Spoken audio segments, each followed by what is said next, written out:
तो Baspa supremo Mayawati action mode में है। उपचुनाव को लेकर लगातार बैठकें चल रही हैं। क्या तैयारी बसपा की है, बात करने के लिए विश्वनाथ पाल हमारे साथ हैं, बीएसपी के प्रदेश अध्यक्ष हैं।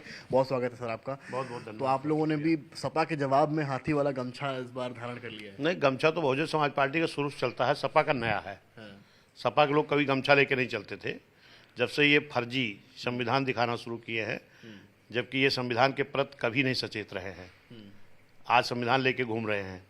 जबकि माननीय बहन जी ने संविधान के तहत ही बैकलॉग भर्ती किया था, जिसके उन्होंने आर्टिकल संशोधन करके रोक लगाने का काम किया, जो एससी एसटी ओबीसी की भर्ती हो रही थी। संविधान के तहत बहन जी ठेकेदारी में आरक्षण दी थी एससी समाज को, उसको भी इन्होंने संविधान संशोधन करके निरस्त करने का काम किया है। आप लोग उपचुनाव को लेकर बड़े ही एक्टिव दिख रहे हैं। कल मायावती जो है उन्होंने बैठक भी ली है, जिस तरह से दिखाई पड़ रहा है कि कितना एक्टिव हैं। क्या कुछ तैयारी आप लोग के उपचुनाव को लेकर है, पहले तो ये बताइए। देखिए, पहली चीज़ तो मैं ये बता दूं कि अक्सर मैं देख रहा हूं कि आप लोगों के द्वारा जो चर्चा हो रही है कि बीएसपी कभी उपचुनाव नहीं लड़ी है। तो बीएसपी उपचुनाव खूब लड़ती थी, चाहे हम हैदरगढ़ लड़े हों, चाहे गौरीगंज लड़े हों, चाहे प्रतापगढ़ लड़े हों, महासी लड़े हों, खूब उपचुनाव लड़ा गया 2012 के बाद और चुनाव जीते भी हैं। कभी कभी ऐसा होता ना कि जैसे आगे कोई चुनाव है तो हम लोग अपनी पूरी एनर्जी उस चुनाव पर फोकस करने के नाते उपचुनाव कभी कभी नहीं लड़ाए हैं। लेकिन इस बार माननीय बहन जी की रणनीति है और पूरे प्रदेश में जो 10 सीटें हैं, 10 सीटों पर हम लोग लड़ाएंगे बहुत मजबूती से और जीतेंगे। क्योंकि कल बैठक हुई है, जो चर्चा है कि फूलपुर और मझवा यानी कि मिर्ज़ापुर के 2 नाम जो हैं वो आप लोगों ने फाइनल किए हैं। पासी और ब्राह्मण का गठजोड़ बना रहे हैं, क्या कुछ तय है नाम? देखिए, बहुजन समाज पार्टी का एक नारा है, जिसकी इतनी संख्या वाली उसकी उतनी हिस्सेदारी, तभी इस देश में सब समाज के लोगों को राजनीतिक भागीदारी मिली है। उसके तहत बहुजन समाज पार्टी का सर्व समाज के साथ गठबंधन है और प्रत्याशी नहीं, अभी प्रभारी माननीय बहन के निर्देश पर घोषित किया जा रहा है, जिसमें मझवा से दीपक कुमार तिवारी उर्फ दीपू हैं और जो फूलपुर है वहाँ से हमारे शिवबरन पासी हैं, पासी समाज से। ये 2 प्रभारी अभी घोषित किए गए हैं। बाकी और प्रभारियों की सूचना जल्द से जल्द आपको मिल जाएगी। माना जाए कि टिकट मोस्ट प्रोबेबली इन्हीं को मिलेगा। अब लगभग तो यही रहता है कि अगर विषम परिस्थिति कोई और दलों को देखते हुए ऐसी कोई परिस्थिति नहीं आती है तो लगभग हमारे यहाँ जो प्रभारी होते हैं माननीय बहन जी उनको काम करने का मौका देती हैं, बाद में वही प्रत्याशी घोषित होते हैं। मायावती जो सोशल इंजीनियरिंग लेकर 12 में चलती थी, क्या एक बार फिर से वही ब्राह्मण प्लस दलित गठजोड़ बना रहे हैं? बहुजन समाज पार्टी हमेशा सब समाज को लेकर के चली है, चाहे एससी हो, एसटी हो, ओबीसी हो और माइनॉरिटी मुस्लिम समाज हो या न्याय पसंद ब्राह्मण क्षत्रिय वैश्य समाज हो, इनका हमेशा गठजोड़ रहा है। क्योंकि हमने अभी पहले ही बोला कि बीएसपी ही एक इस देश में ऐसी पार्टी है कि जिसकी इतनी संख्या वाली उसकी उतनी भागीदारी देना चाहती है, उस तरह सबको गठजोड़ बना के चलेगी। अखिलेश यादव पीडीए को लेकर आए हैं, अब उन्होंने क्या किया, धीरे से फोकस अपना ब्राह्मणों पर भी शिफ्ट किया है। माता प्रसाद पांडे को नेता प्रतिपक्ष बना दिया। फिर आप देख रहे हैं जिस तरह से लगातार उनके एक्स पे पोस्ट आते हैं ब्राह्मणों को लेकर भी। क्या ये स्ट्रैटेजी मानी जाए काउंटर करने की, जिस तरह से आप लोगों ने दीपक शर्मा को प्रभारी बनाया?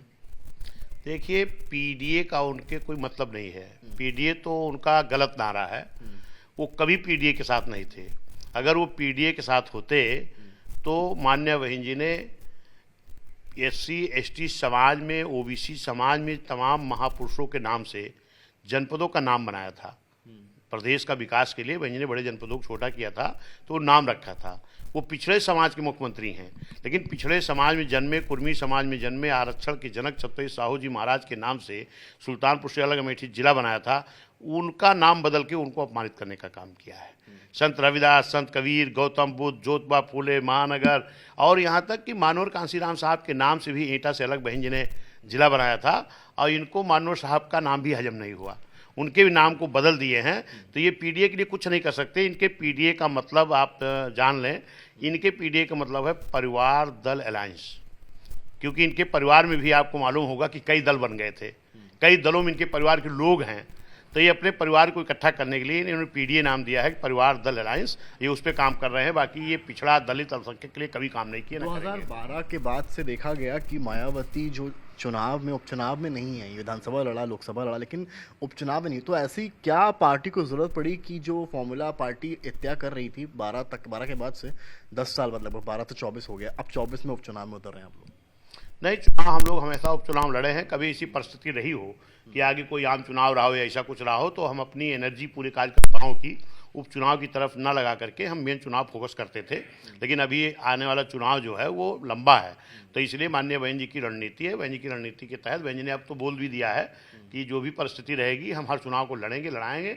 इस चुनाव में भी जो 10 सीटों 10 पर हम लोग लड़ेंगे और जीतेंगे। आकाश आनंद की आप इस पूरे यूपी के उपचुनाव में क्या भूमिका देख रहे हैं? आप भी बहुत एक्टिव हैं ग्राउंड पर, मायावती जी तो बैठकें कर ही रही हैं। आकाश आनंद के आने से आप क्या देख रहे हैं यूपी उपचुनाव के लिहाज से? देखिए, आकाश आनंद जी, हमारे माननीय आकाश आनंद जी इस देश के कोऑर्डिनेटर हैं और युवाओं के, सर्व समाज के युवाओं की एक चाहत हैं। और माननीय बहन जी ने फिर से उनको नेशनल कोऑर्डिनेटर बनाया है और बहुजन समाज पार्टी का बहन जी ने एक इकलौते उत्तराधिकारी बनाया है। और इधर हरियाणा में भी चुनाव होने वाला है, वो लगातार उस चुनाव में मीटिंगें कर रहे हैं, रैलियां कर रहे हैं।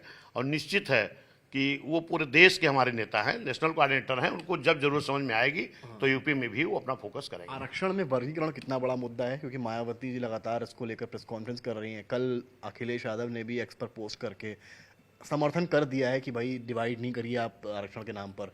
आप लोग कैसे देखते हैं बीजेपी के स्टैंड को, कांग्रेस के स्टैंड को इस पूरे मामले में? देख लिए, अखिलेश यादव जी का जो एक्सपोर्ट उन्होंने पोस्ट किया है, ये तो मुद्दा कई दिनों से चल रहा है। ये जो संविधान दिखाते थे कांग्रेस और सपा के लोग, इन लोगों की तो इस आरक्षण के मुद्दे पर अभी तक जुबान नहीं खुली। तो कल भी मैंने बोला इस बात को, तो हो सकता है कि एक्स पे पोस्ट कर दिया उन्होंने। और जो सुप्रीम कोर्ट का निर्णय आया है, इस पे माननीय बहन जी ने कहा है कि सुप्रीम कोर्ट को इस पे संज्ञान में लेना चाहिए, इस निर्णय को बदलना चाहिए।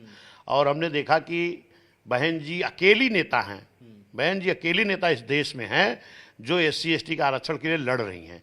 बाकी कांग्रेस, समाजवादी, किसी का जुबान नहीं खुल रही है। और भाजपा के लोग भी, अभी हमने देखा कि पूरे देश के जो SC ST समाज के हमारे सांसद थे, ये लोग माननीय प्रधानमंत्री जी से मिले हैं और माननीय प्रधानमंत्री जी ने भी जुबानी वादा किया है कि हम इस चीज़ को नहीं होने देंगे, ये नहीं होगा। तो मैं माननीय प्रधानमंत्री जी से भी ये मांग करता हूं कि अगर आपकी नीयत साफ है इस मुद्दे को लेकर के, तो आपने 2-3 दिन पहले ही लोकसभा का सत्र रोक लगाया है, तो मैं चाहूँगा फिर से सरकार चाहे तो चाहे जब सत्र बुला सकती है।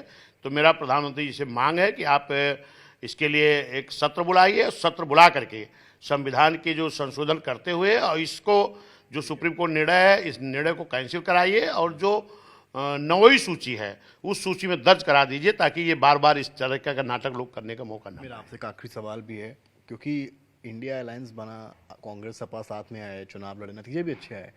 क्या आप लोग को लगता है कि कोई सिनेरियो इस तरह का उपचुनाव में नहीं, 27 में ही सही, कि जिसमें बसपा सपा कांग्रेस सब एक साथ आकर बीजेपी को रोकने का प्रयास करें? क्योंकि आकाश आनंद भी काफी सॉफ्ट नजर आए थे अखिलेश यादव को लेकर हाल में जो उनके वीडियोस आए थे। देखिए, हम गठबंधन के बारे में आपसे चर्चा करें तो गठबंधन पे 1993 में हमारा गठबंधन हुआ था समाजवादी से। उस वक्त हमारी सीटें मात्र 67 आई थी।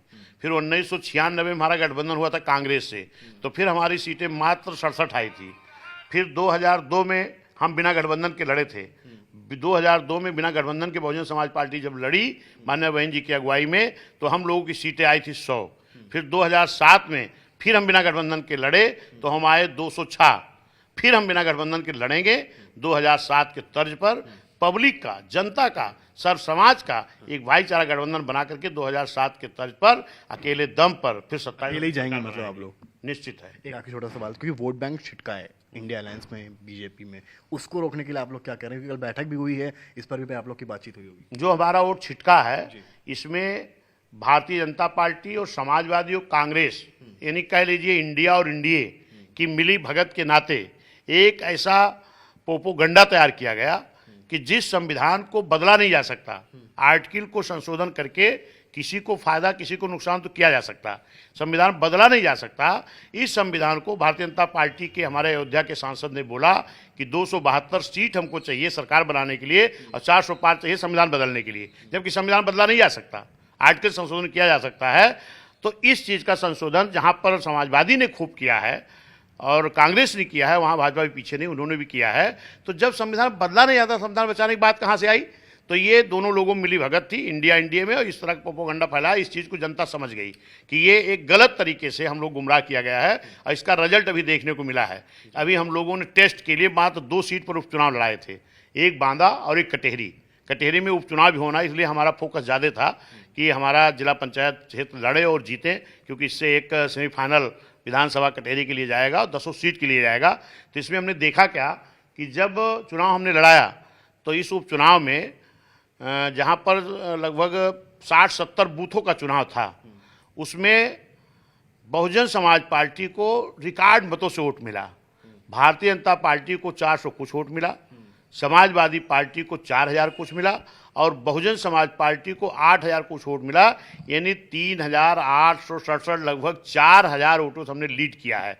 तो इससे ये साफ हो गया कि जो हमारे वोट को ये भाजपा और सपा कांग्रेस के लोगों ने गुमराह करके बिखराव किया था, वो वोट फिर हमारा इकट्ठा हुआ है। और ये एक सामने जो अभी दिखाई पड़ा, एक ये हम लोगों के लिए सेमीफाइनल था कि हम इसमें टेस्ट में लड़ रहे थे और ये रिजल्ट आया है। इसी तरह 2007 में भी हमारा सारा का सारा वोट इकट्ठा होगा और उन्हीं के बल पर हम जीतेंगे सब समाज लोगों पर। बात करने के लिए तो विश्वनाथ पाल हैं, आत्मविश्वास से लैस हैं, बता रहे हैं कि 2 सीट्स पर प्रभारी तय कर दिए गए हैं। आने वाली रणनीति भी बीएसपी जल्दी ही साफ करेगी। कैमरामैन संजय के साथ समर्थ श्रीवास्तव, लखनऊ आज तक।